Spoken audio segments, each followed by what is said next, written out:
Dalam nama Bapa dan Putra dan Roh Kudus. Amin. Ya Tuhan Yesus Kristus, bukalah telinga dan mata kami agar kami dapat mendengar dan merenungkan sabda-Mu, serta melakukannya dalam praktek kehidupan kami sehari-hari. Cerahkanlah pikiran dan pemahaman kami dengan bantuan Roh Kudus-Mu, sehingga kami tidak hanya mendengarkan sabda-Mu, tetapi juga mampu mewujud nyatakannya konkret dalam pertobatan kami di masa prapaskah ini, dan membuat kami semakin kudus dan semakin sama dengan Engkau Allah Bapa kami yang adalah kudus, sehingga kami dapat mencicipi keselamatan di dunia ini dan kebahagiaan kelak bersatu bersama-Mu.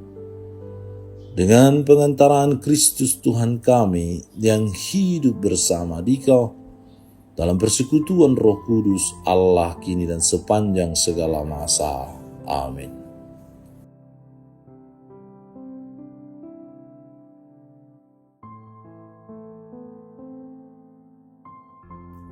Tuhan bersamamu dan bersama rohmu. Inilah Injil suci menurut Lukas, dimuliakanlah Tuhan. Kira-kira 8 hari sesudah segala pengajaran itu, Yesus membawa Petrus, Yohanes, dan Yakobus lalu naik ke atas gunung untuk berdoa. Ketika ia sedang berdoa, rupa wajahnya berubah dan pakaiannya menjadi putih berkilau-kilauan. Dan tampaklah 2 orang berbicara dengan dia, yaitu Musa dan Elia. Keduanya menampakkan diri dalam kemuliaan dan berbicara tentang tujuan kepergiannya yang akan digenapinya di Yerusalem. Sementara itu Petrus dan teman-temannya telah tertidur, dan ketika mereka terbangun mereka melihat Yesus dalam kemuliaannya dan kedua orang yang berdiri di dekatnya itu. Dan ketika kedua orang itu hendak meninggalkan Yesus, Petrus berkata kepadanya, "Guru, betapa bahagianya kami berada di tempat ini. Baiklah kami dirikan sekarang 3 kemah, 1 untuk engkau, 1 untuk Musa, dan 1 untuk Elia." Tetapi Petrus tidak tahu apa yang dikatakannya itu. Sementara ia berkata demikian, datanglah awan menerangi mereka. Dan ketika mereka masuk ke dalam awan itu, takutlah mereka. Maka terdengarlah suara dari dalam awan itu yang berkata, "Inilah anakku yang kupilih, dengarkanlah dia."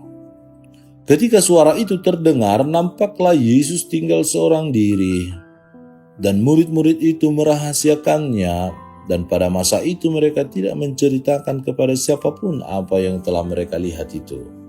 Demikianlah sabda Tuhan, terpujilah Kristus. Saudara-saudari yang terkasih, kita memasuki pekan kedua masa prapaskah. Pada hari Minggu ini permenungan kita berfokus pada Yesus yang bertransfigurasi atau yang berubah rupa di atas gunung.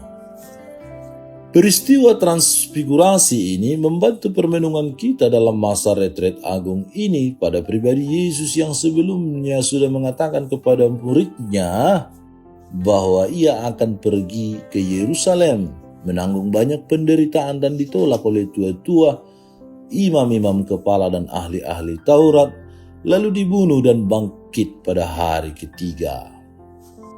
Bisa kita lihat dalam Injil Lukas bab 9 ayat 22. Penginjil Lukas mengisahkan bahwa Yesus membawa 3 murid pilihannya, yaitu Petrus, Yakobus, dan Yohanes, untuk naik ke atas gunung. Di atas gunung itu ketiga murid itu merasakan kebersamaan yang begitu intim dengan Yesus. Mereka sebenarnya mulai merasakan kebangkitan Yesus Kristus meskipun belum memahaminya dengan sempurna.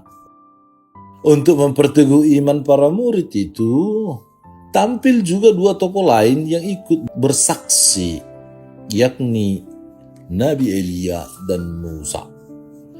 Berubahnya wajah Yesus di gunung seharusnya meyakinkan para murid untuk percaya bahwa dia adalah Mesias itu sendiri.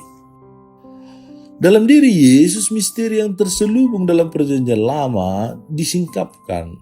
Tampilnya dua tokoh perjanjian lama yakni Musa dan Elia melambangkan pemenuhan itu dalam diri Yesus. Peristiwa Yesus dimuliakan di atas gunung ini merupakan penyingkapan identitas Yesus sebagai anak Allah yang terurapi. Di sini para murid mendengar suara dari dalam awan, suara Bapa yang berkata, "Inilah putraku yang aku pilih, dengarkanlah dia." Lukas 9:35.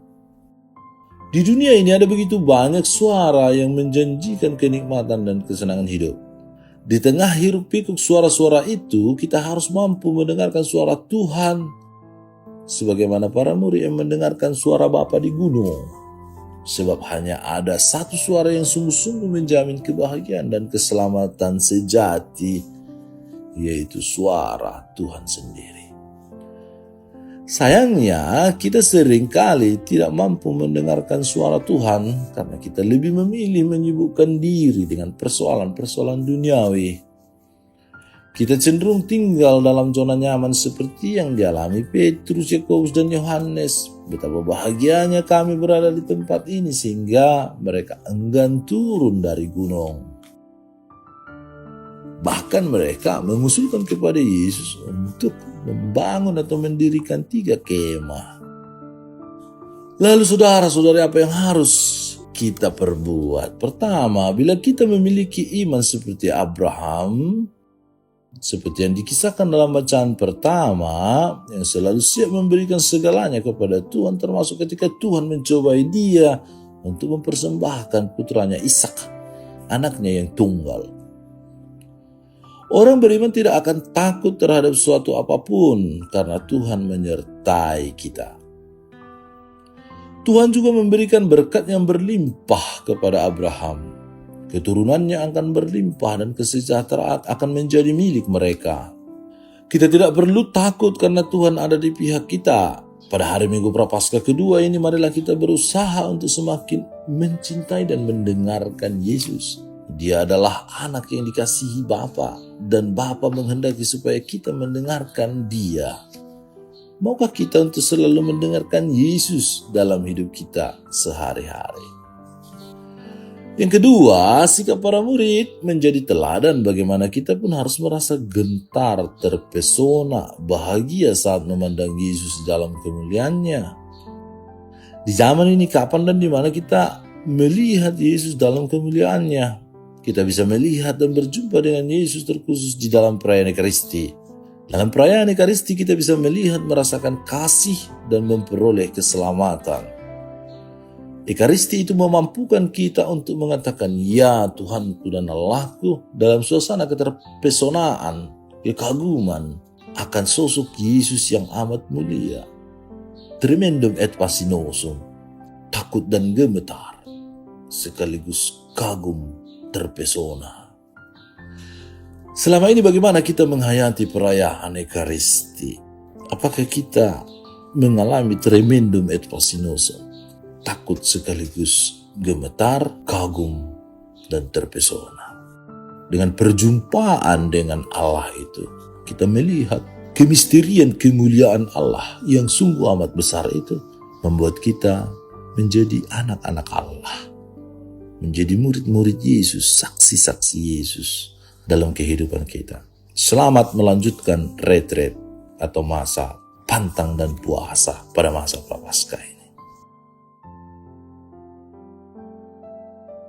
Tuhan Yesus, kami bersyukur atas kasih-Mu yang luar biasa, yang memancarkan kemuliaan-Nya di atas gunung bertransfigurasi. Bantulah kami untuk selalu melihat kemuliaan-Mu dalam setiap aspek hidup kami dan untuk percaya pada janji keselamatan yang telah Engkau berikan. Tuntunlah kami dalam perjalanan Prapaskah ini agar semakin dekat dengan-Mu, menjadi saksi kasih-Mu di dunia ini. Semoga kami selalu hidup setia dan teguh dalam iman kepada-Mu. Dengan pengantaran Kristus, Tuhan kami. Tuhan bersama-Mu dan bersama Roh-Mu. Semoga saudara sekalian dilindungi, dibimbing, dan diberkati oleh Allah yang Maha Kuasa, Bapa dan Putra dan Roh Kudus. Amin.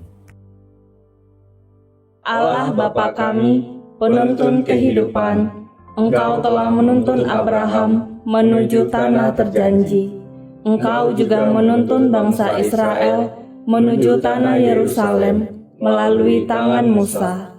Kini kami umat-Mu keuskupan Padang sedang berjalan bersama dalam sinode kefikepan menuju keselamatan yang Engkau janjikan dalam diri Putra-Mu Yesus Kristus. Tuntunlah peziarahan hidup kami dengan kuasa Roh Kudus-Mu, agar kami tetap tabah, sabar dan setia menghadapi kesulitan dan tantangan hidup. Bimbinglah kami supaya mampu berjalan bersama, saling meneguhkan dalam iman, harapan, dan kasih. Bunda Maria, doakanlah kami putra-putrimu sepanjang sinode kefikepan ini berlangsung. Ya Bapa, Engkau kami sembah dan muliakan, kini dan sepanjang masa. Amin.